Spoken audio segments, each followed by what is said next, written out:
Assalamu alaikum wa rahmatullahi wa barakatuh, mpenzi mtazamaji wa Amigo TV pamoja na Al-Amnu TV.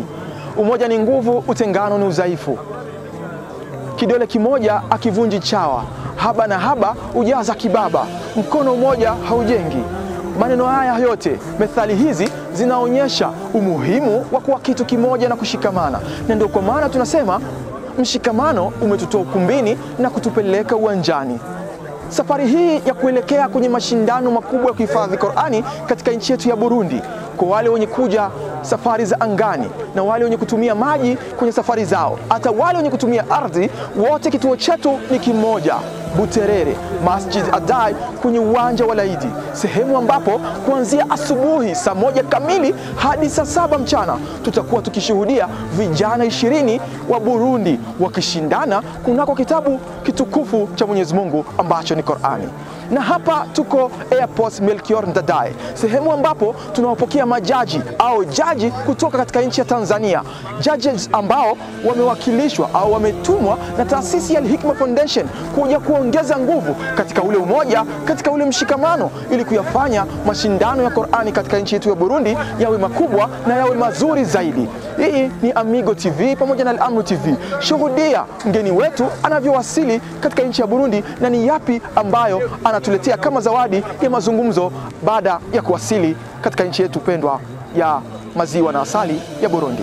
Naam, assalamu alaikum wa rahmatullahi wa barakatuh. Ndugu zangu, kwa mara nyingine tena kama tulivyokuelezeni kwamba mnakumbuka ya kwamba tunao musabaka mkubwa sana ambao unakwenda kufanyika katika jiji la Bujumbura, hapo Buterere Masjid Adai, uwanja wa Laidi, ambao kutakuwa na musabaka kama mlivyosikia kwamba mshindi wa kwanza ni kwa mara ya kwanza atapokea kiwango cha milioni 10.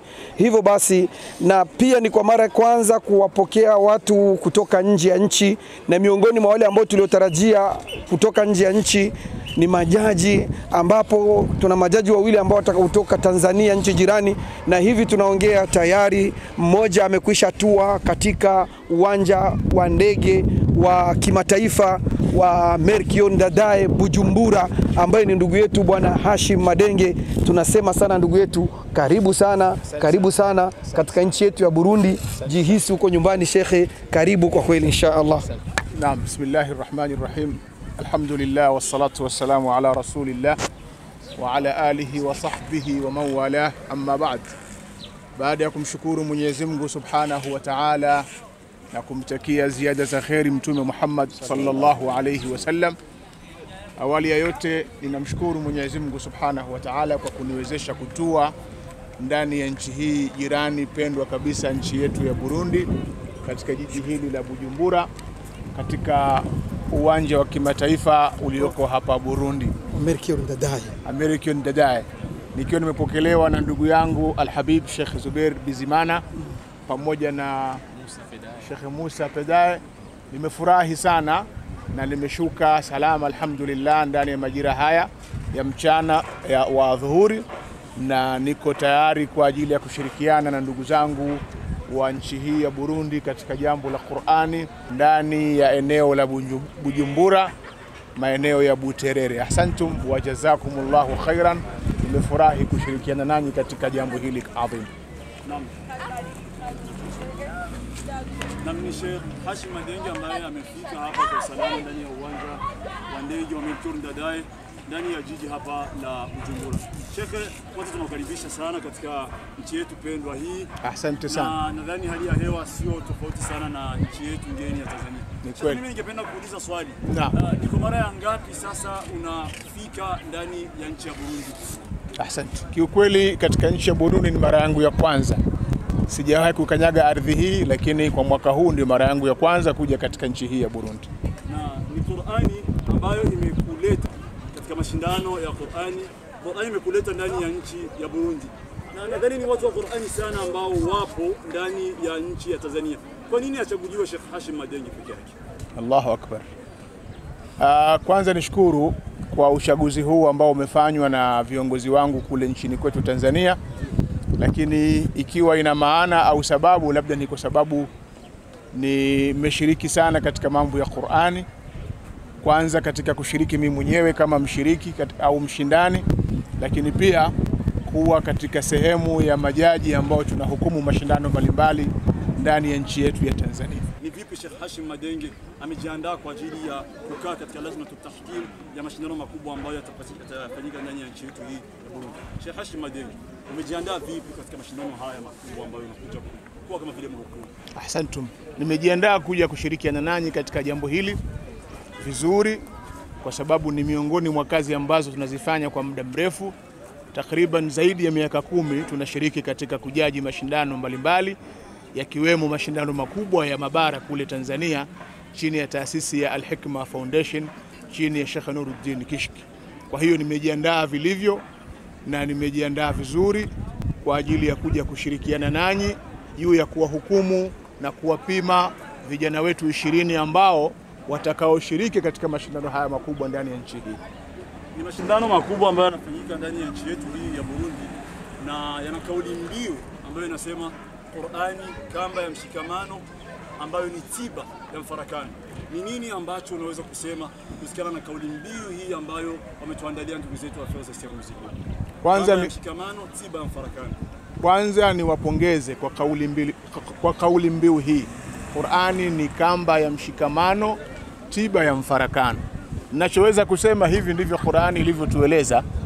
Qur'ani imetuambia wa'tasimu bihablillahi jami'an wala tafarraqu, kwamba shikamaneni katika kamba ya Mwenyezi Mungu, katika dini ya Mwenyezi Mungu moja, na wala msifarakane.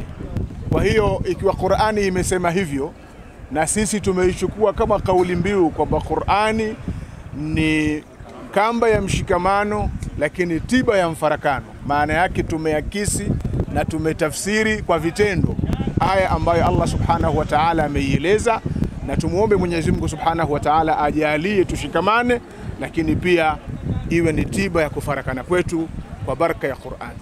Naam. Swali langu ni wito wako kwa Waislamu wa Burundi na dunia nzima kuhusu msabaka wetu. Asante.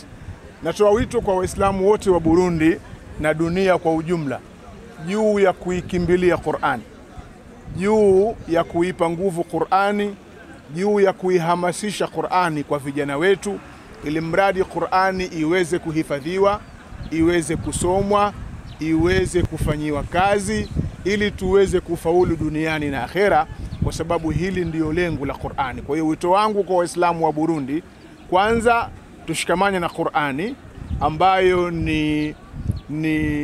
ni kamba ya mshikamano, lakini pia ni tiba ya mfarakano. Kwa hiyo tushikamane na Qur'ani, lakini pia tuhudhurie kwa wingi katika mashindano ambayo yameandaliwa yatakayofanyika Jumapili Jumamosi, ili tuweze kupata baraka ya Qur'ani. Huu ndio wito wangu kwa watu wa Burundi na dunia kwa ujumla. Tushikamane na Qur'ani. Tumezoea, tumeshuhudia, tumeona mashindano ya Tanzania chini ya taasisi ya Al-Hikma Foundation, mashindano makubwa. Tumetazama muda ambao wanaahidi wanautumikisha ipasavyo, kuanzia saa 12 asubuhi au saa 1 hadi saa 7 mchana mashindano yanakuwa yamemalizika. Hili linatupa fursa gani au linatupa changamoto gani ambayo tunaungana majaji kutoka Tanzania na majaji kutoka hapa Burundi, kwa kuwa bado hatujazoeana, bado hatujajua mifumo ambayo inatendeka Tanzania au mifumo ambayo inatendeka Burundi. Kuna usawa gani hapa mtafanya ili tuweze kuambatana, tukamilishe huyu muda na tuweze kujaji washiriki vizuri inshallah? Shukrani. Uambatano ni kukaa kwa pamoja kati ya majaji wa Tanzania pamoja na majaji wa Burundi, kisha kubadilishana uzoefu kwamba nyinyi mnafanyaje na sisi tunafanyaje, mnawezaje kudhibiti muda kule kwenu, na tunawezaje kukompea sote wawili ili tuweze kufanya jambo letu kwa ufanisi wa hali ya juu na ndani ya muda husika, ili mradi jambo letu liwe fupi lakini zuri lenye kupendeza. Kwa hiyo tutashirikiana kwa pamoja kwa kubadilishana mawazo kati ya majaji wa pande zote mbili na kubadilishana uzoefu ili tuweze kufanikisha event yetu siku hiyo.